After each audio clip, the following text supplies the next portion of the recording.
आइए बात करते हैं सेंटर ऑफ मास के रिवीजन की। सेंटर ऑफ मास आपको याद होगा वो पॉइंट जहाँ पे किसी सिस्टम का या किसी बॉडी का सारा मास सेंटर्ड होता है। सारा का सारा मास सिचुएटेड नहीं, सेंटर्ड। ठीक, सेंटर्ड होना मैंने आपको बताया है। सेंटर ऑफ मास वाली पोजीशन पे मास हो भी सकता है और नहीं भी। आपको याद दिला दूं, मैंने भगवान वाला एग्जांपल कहा था कि सब कोई भगवान को याद करते हैं परेशानी के समय पर। सारी दुनिया सेंटर्ड है भगवान पे, लेकिन भगवान तो मासलेस है, निराकार ब्रह्म है। ठीक, तो सेंटर ऑफ मास वाली पोजीशन पे मास पॉसिबल है और नहीं भी, और मास होता भी है। ठीक, तो ये मैंने आपको सेंटर ऑफ मास पढ़ाया था। आइए उसी सेंटर ऑफ मास की पोजीशन चीज़ों को रिवाइज करते हैं क्वेश्चंस के फॉर्म में। ठीक है, तो let us start centre of mass, revision of centre of mass and momentum. ये है चैप्टर का बेसिक मोमेंटम, जिसमें मोमेंटम आएगा, सेंटर ऑफ मास आएगा, एसेट्रा एसेट्रा। ठीक है, चलिए सर, मोमेंटम कंजर्वेशन प्रिंसिपल क्या आपको याद है? क्या तुम्हें याद है मोमेंटम कंजर्वेशन प्रिंसिपल? संवेग संरक्षण का सिद्धांत। यस, मोमेंटम कंजर्वेशन प्रिंसिपल ये कहता है कि अगर किसी सिस्टम पर कोई एक्सटर्नल फोर्स नहीं होता, अगर किसी सिस्टम पर कोई एक्सटर्नल फोर्स वर्क नहीं करता, तो उस सिस्टम का मोमेंटम कंजर्व रहता है। Final momentum is equal to initial momentum. बस शर्त ये है एक्सटर्नल फोर्स वर्क नहीं करना चाहिए। एक्स एक्सिस का मोमेंटम अलग, वाई एक्सिस का अलग, सब क्योंकि मोमेंटम वेक्टर क्वांटिटी होती है। Mass into velocity is known as momentum. ठीक है, क्वेश्चन नंबर फर्स्ट। चलिए, कई चीज़ें इसमें आ जाएंगी, कॉन्सेप्ट आ जाएंगे, इसी क्वेश्चन में पढ़िए आप। ठीक, पढ़ लीजिए पॉज करके, शुरू करते हैं सर क्वेश्चन। पॉज करके क्वेश्चन आपने पढ़ लिया। A projectile of mass 50 kg shot vertically upward. एक प्रोजेक्टाइल को ऊपर की तरफ फेंका गया है, मास 50 kg है, वेलोसिटी 100 मीटर पर सेकेंड है। 5 सेकेंड बाद projectile explode into 2 fragments, one of which mass 20 kg travel vertically up with velocity 150 metre per second. What will be the velocity of other fragment? ठीक है, दूसरे fragment की velocity आपको बतानी है। चलिए सर, पहला क्वेश्चन, एक 50 kg का मास है,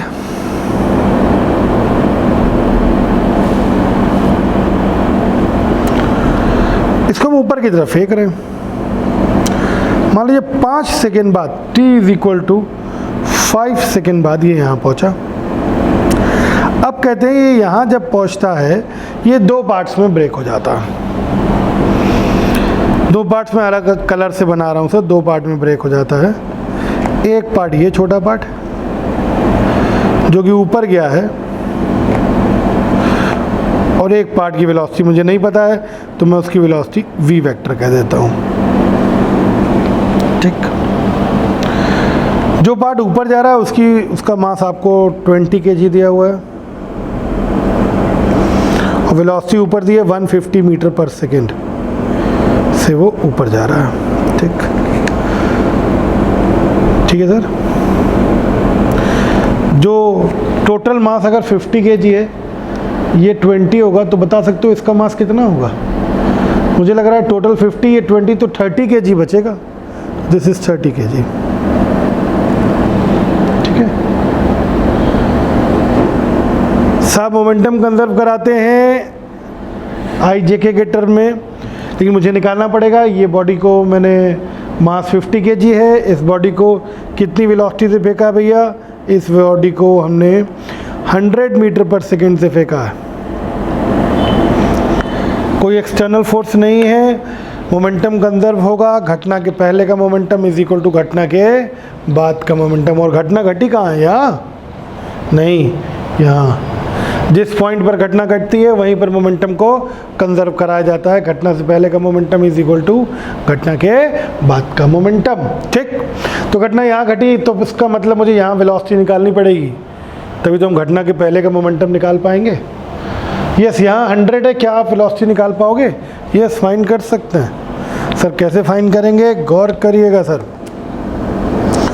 मुझे लग रहा है कि ये v निकालना है, ये इसकी वेलोसिटी अगर निकालनी होगी तो v is equal to u minus gt लगा दूँ। u दिया 100, माइनस जी 10 रख दो, टी 5, मुझे लग रहा है 50 मीटर पर सेकेंड, यानी घटना से पहले जब बॉडी पूरे मास की थी, टूटने से पहले उसकी वेलोसिटी 50 मीटर पर सेकेंड है। ठीक है, तो सर स्टार्ट करते हैं, मोमेंटम कंजर्व कराते हैं। घटना से पहले P initial is equal to P final. घटना से पहले मोमेंटम बॉडी ऊपर की तरफ जा रही है तो J होगा, प्लस का J लिखेंगे हम लोग, आई जे में y एक्सिस है ना, तो वर्टिकल ऊपर जा रही है तो प्लस का J, मास कितना 50 kg, तो 50, वेलोसिटी कितनी है 50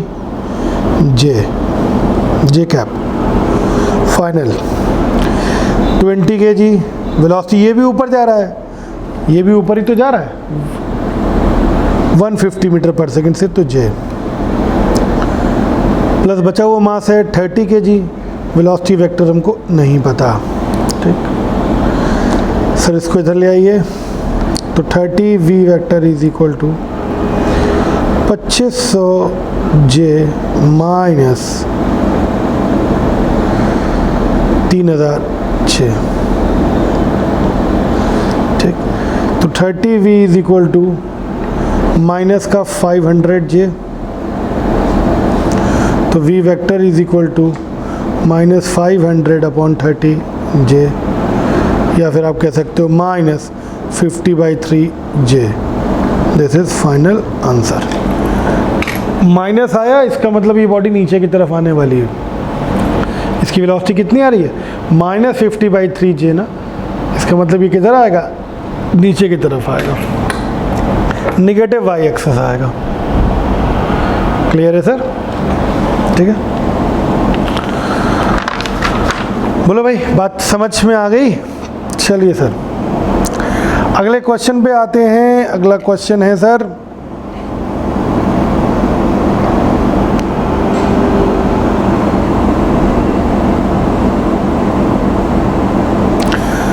the velocity of two bodies of masses 5 kg and 10 kg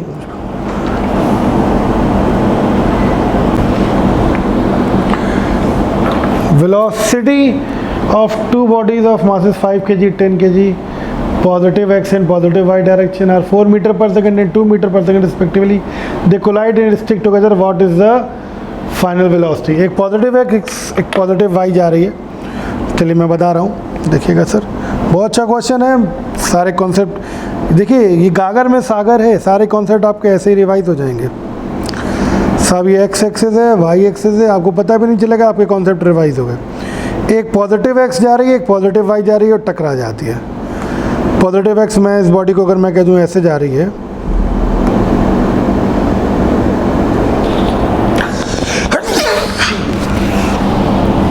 ठीक है, पॉजिटिव x, वेलोसिटी कितना, मास कितना दिया हुआ है भाई इसका 4 kg दिया है मास इसका, एक बॉडी है, और वेलोसिटी कितनी दी हुई है, वेलोसिटी दी है 4 मीटर पर सेकंड, 5 kg मास है। दूसरी बॉडी जिसका मास 10 kg दिया है, वेलोसिटी दी है 2 मीटर पर सेकंड। ये m1, v1, ये m2, ये v2। सर सब आई जे के का ध्यान रखेंगे, ध्यान रखिएगा, मोमेंटम वेक्टर क्वांटिटी है।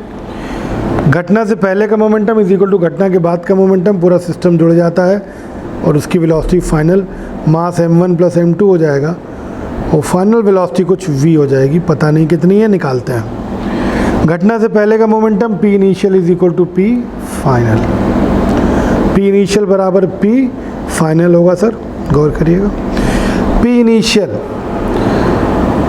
इसका देख रहे हैं 5 इंटू 4i, आई ना पॉजिटिव x आ रहा है तो आई कैप लिखेंगे, वेक्टर फॉर्म में लिखेंगे, प्लस इसका 10 इंटू 2j, भाई y एक्सिस है ना तो 2j हो जाएगा भाई, ये आई हो जाएगा भाई।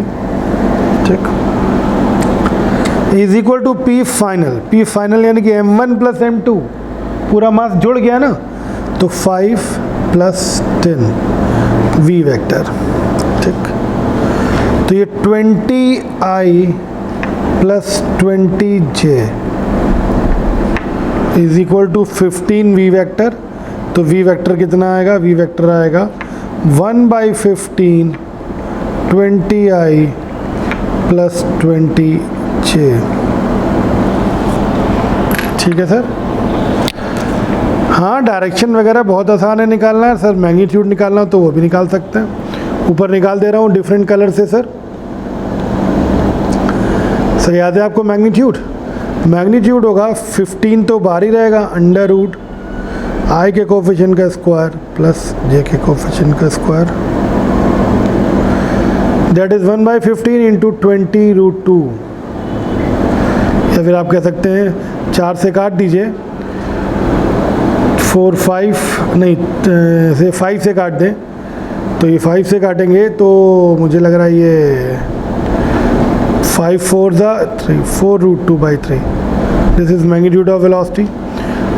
सर डायरेक्शन निकालनी हो तो आपको याद होगा tan alpha is equal to Y axis वाले वेक्टर अपॉन एक्स एक्सिस वाले वेक्टर। तो एक्स एक्सिस से एंगल निकल आता है। तो अब वाई एक्सिस वाला वेक्टर 20 है, एक्स एक्सिस वाला भी 20 है, दैट इज 20/20 यानी कि 1 आएगा। तो अल्फ़ा की वैल्यू 45 डिग्री, यानी कि पॉजिटिव एक्स एक्सिस से ये कितने एंगल पे जाने वाला है? 45 डिग्री पर। ठीक है, alpha is equal to 45 degree. Clear है सर? चलिए भैया, नेक्स्ट क्वेश्चन है सर।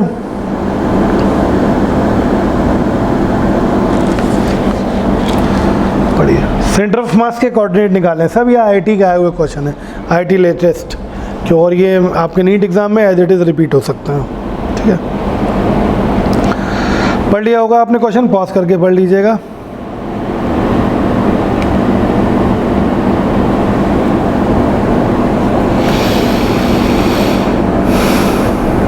सर जी क्वेश्चन नंबर है 3। ये डायग्राम बना हुआ है sir.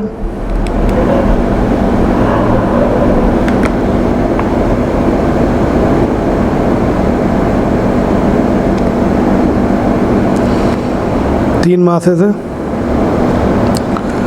1 metre 1 metre 1 metre side है। m1 मास 50, कोऑर्डिनेट 0,0,0। सब m2 मास 100, कोऑर्डिनेट 1,0,0। m3 मास 150, कोऑर्डिनेट पता नहीं, निकालना पड़ेगा। ठीक,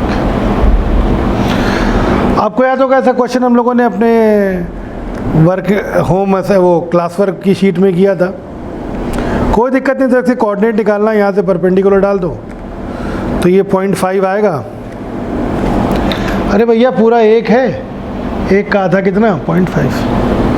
ठीक, तो x कोऑर्डिनेट हो जाएगा 0.5। ठीक,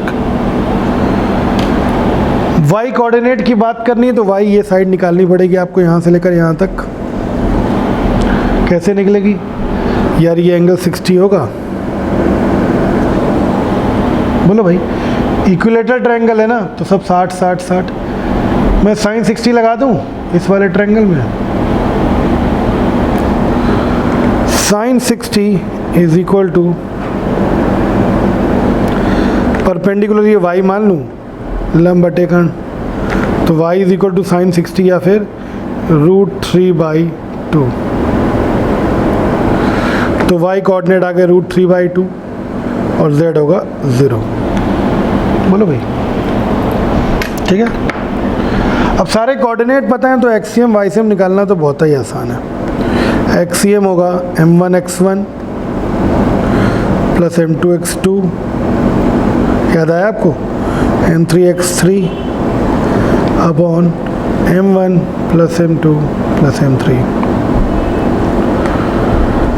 m1x1 50 into 0 plus m2 100 into 1 plus m3 150 into 0.5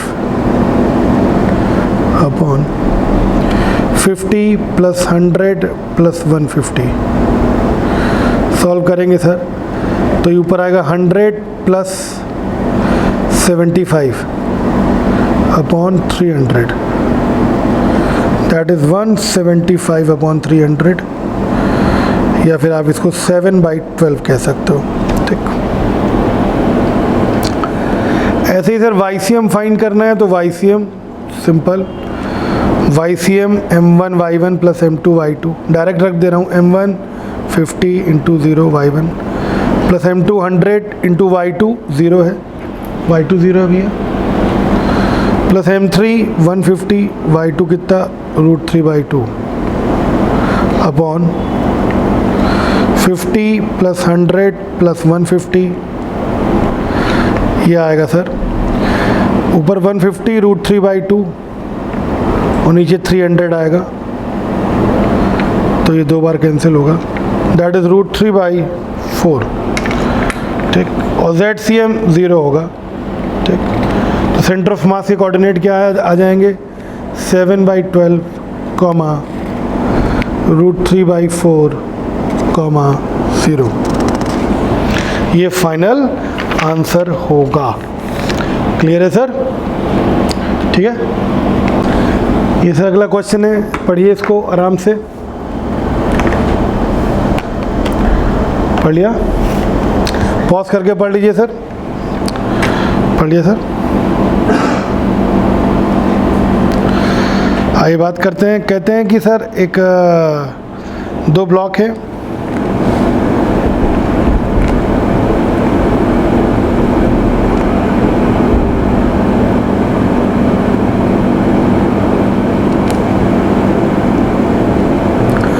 attach कर दिया, M1 है 10 kg, M2 है 4 kg। ठीक, अभी ये रेस्ट पर है। फिर कहते हैं एकदम से जर्क दे दिया जाता है हैवियर ब्लॉक को, क्वेश्चन में पढ़ा होगा आपने, जिसकी वजह से ये तुरंत चलना शुरू कर देता है। जर्क दे देते हैं, इम्पल्स दे देते हैं, जिसकी वजह से ये चलना शुरू कर देता है कुछ V1 = 14 मीटर पर सेकेंड से। उस इंस्टेंट पे ये एकदम से तो चलेगा नहीं, तो V2 = 0 होगा। बस उसी इंस्टेंट पे पूछें जैसे जर्क दिया है सेंटर ऑफ मास की वेलोसिटी बताओ। अरे सिंपल, सेंटर ऑफ मास की वेलोसिटी का फॉर्मूला होता है भैया M1 V1 plus M2 V2 upon M1 plus M2। ठीक है सर, वैल्यू पुट कर दें, M1 की जगह 10, V1 की जगह 14 प्लस M2 की जगह 4, V2 की जगह 0 upon M1 plus M2, 10 plus 4, that is 140/14, that is 10 metre per second. Simple सा क्वेश्चन था। खाम में बच्चे सोचते हैं कि स्प्रिंग कनेक्ट कर दी गई, फलाने कनेक्ट कर दिया गया, ढिकाने कनेक्ट कर दिया गया, कुछ नहीं। इंस्टेंटेनियस शुरुआत की वेलोसिटी, शुरुआत की पूछी गई है आपसे, एकदम स्टार्टिंग की वेलोसिटी पूछी गई है। स्टार्टिंग की वेलोसिटी में तो सिर्फ पीछे वाले ब्लॉक को मिलेगी, हाँ कुछ समय बाद वो स्प्रिंग को धक्का देगा तब वो आगे वाला चलेगा, लेकिन उन्होंने तो ऐसा तो कहा नहीं कि थोड़ी देर बाद बताओ। जैसे जर्क दिया वैसे ही सेंटर ऑफ मास की वेलोसिटी पूछ ली, तो सिंपल VCM का फॉर्मूला लगा दिया हमने। ठीक है, और एक्सटर्नल फोर्स लगाया तो सेंटर ऑफ मास चलेगा ही चलेगा। कोई म्यूचुअल फोर्स तो है नहीं कि शुरुआत में बॉडी रेस्ट पर है बाद में भी, फिर वो म्यूचुअल फोर्स में होता है, शुरुआत में 0 है वेलोसिटी, तो थोड़ी देर बाद सेंटर ऑफ मास की वेलोसिटी पूछते हैं तो 0 रहती है। ठीक, एक क्वेश्चन करा रहा हूँ वैसे ही क्वेश्चन करा रहा हूँ। ठीक है, वो म्यूचुअल फोर्स में। और आपको ये भी याद होगा, कभी अगर आपसे पूछे कि बताओ म्यूचुअल फोर्स की वजह से 2 बॉडीज़ चल रही हैं तो कोलिजन किस पॉइंट पर होगा, याद आया? कोलिजन हमेशा सेंटर ऑफ मास वाले पॉइंट पर होता है, always at centre of mass. 2 bodies अगर म्यूचुअल फोर्स की वजह से चलती हैं तो वो हमेशा कहाँ जाके टकराती हैं? हमेशा सेंटर ऑफ मास वाली पोजीशन पर टकराती हैं। कोई एक्सटर्नल फोर्स नहीं होना चाहिए। याद आया सर आपको? ठीक है, वो म्यूचुअल फोर्स की वजह से। उसमें इसके बाद एक और था कि Newton third law, internal forces का रिजल्ट 0 होता है। एक एग्जाम्पल उसमें आता है कि एक नाव है, नाव को चलाना है, पर्दे वाली नाव है, सेल बोट है, उसके अंदर पंखा रख दें तो क्या नाव चलेगी? नहीं। या कार के अंदर बैठ के आप कार पे फोर्स लगाओ तो क्या कार चलेगी? नहीं, क्योंकि सिस्टम का इंटरनल फोर्स का रिजल्ट हमेशा कितना आएगा? 0। ठीक है, तो इंटरनल फोर्सेस होंगे तो उनका रिजल्ट हमेशा 0 होता है। ठीक, आपको ये भी याद होगा कि सेंटर ऑफ मास हमेशा हैवियर मास की तरफ होता है, जिधर ज़्यादा मास सिस्टम का हो सेंटर ऑफ मास उसी तरफ होगा। आपको ये भी याद होगा, दो बॉडीज़ हैं, मान लीजिए 1 kg 2 kg, दोनों चलना शुरू करती, ठीक, दोनों मूव करना शुरू करती। ठीक, अब बॉडी चल रही है, बॉडी मूव कर रही है। ठीक साहब, एक बॉडी को मान लो मैंने मूव कराया, दूसरी को मूव नहीं कराया। एक बॉडी को मैंने 1 मीटर मूव कराया तो कुछ लोग कहते हैं centre of mass 1 metre move करेगा, एकदम गलत बात। सेंटर ऑफ मास कितना मूव करेगा ये सिस्टम पे के सारे मासेस पे डिपेंड करता है, सिर्फ सिंगल मास पे डिपेंड नहीं करता। सिस्टम में प्रेजेंट अन्य मासेस की वैल्यू पर भी डिपेंड करता है कि सेंटर ऑफ मास कितना मूव करेगा। हाँ, मैंने वहीं पर तुमको बताई थी सिचुएशन कि होगा ये कि अगर एक चलेगा m1 s1 तो दूसरा चलेगा m2 s2। याद आया, एक बॉडी s1 चलेगी तो दूसरी बॉडी s2, तो m1 s1 is equal to m2 s2। ठीक, उसके बाद उसमें एक एग्जांपल मैंने आपको और कराया था, एक ठेला है, एक कार है, उस पर एक पर्सन है, मूव कर रहा है आगे की तरफ। Mass of the person small m, ये कैपिटल M, पर्सन की वेलोसिटी vp। वो इस कार पे, इस ठेले पे चलेगा आगे की तरफ तो ठेला पीछे की तरफ जाएगा। याद आया आपको? कितना displacement of the trolley on the road, याद आया, trolley on road, that is equal to mass of person upon mass of person plus mass of trolley into displacement of the person on the trolley. और वो भी minus sign के साथ, क्योंकि अगर person आगे जाएगा तो पूरा सिस्टम किधर आएगा, पीछे आएगा। याद है सर? ठीक है, पर्सन आगे जाएगा तो पूरा सिस्टम पीछे की तरफ मूव करेगा। ठीक है, फिर उसके बाद कोलिजन की कुछ बातें करेंगे थी। कोलिजन में इलास्टिक कोलिजन जिसमें एनर्जी कंजर्व रहती है, ये सब आपने पढ़ा होगा। In elastic collision audio revision में आपने सब पढ़ा होगा, एनर्जी लॉस होता है। इसीलिए मैं कहता हूँ ऑडियो रिवीजन करके आओ, एनर्जी का loss. Perfectly in elastic collision में मैक्सिमम लॉस होता है। बोथ बॉडीज कंबाइन, दोनों बॉडीज जुड़ जाती हैं, कंबाइन। ठीक है सर। फिर आपको इसी में मैंने कुछ बातें और बताई थी। Coefficient of restitution E, September upon April, separation velocity upon approaching velocity. E की वैल्यू इलास्टिक कोलिजन के लिए 1 होती है, इन इलास्टिक के लिए 1 से कम, परफेक्टली इन इलास्टिक के लिए 0 होती है। याद आया सर आपको? ठीक है, E का वैसे जनरल फार्मूला होता है V2 minus V1 vector form में सब अपॉन U1 माइनस U2, दो बॉडीज़ के लिए कोफिशिएंट ऑफ रेस्टिट्यूशन का फार्मूला। ठीक है सर। फिर कुछ बातें थी, 100% बढ़ने का मतलब होता है डबल होना, रिवाइज करवा दे रहा हूँ। 200% कोई चीज़ बढ़ रही है, इसका मतलब होता है वो ट्रिपल हो रही है अपनी वैल्यू की। 300% कोई चीज़ बढ़ रही है, इसका मतलब है 4 टाइम्स हो रही है अपनी वैल्यू की। ठीक है, बाकी आपने ऑडियो रिवीजन किया होगा, उसमें सारी चीज़ें आई होंगी। ऑडियो रिवीजन में हर एक पॉइंट पे मैंने फोकस किया हुआ है। इलास्टिक कोलिजन में एक स्पेशल पॉइंट फिर से रिपीट कर दे रहा हूँ। इलास्टिक कोलिजन हो, मासेस सेम हो,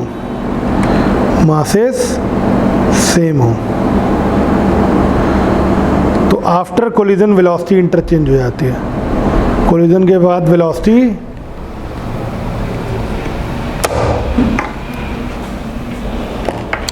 बंद कर दो। मैं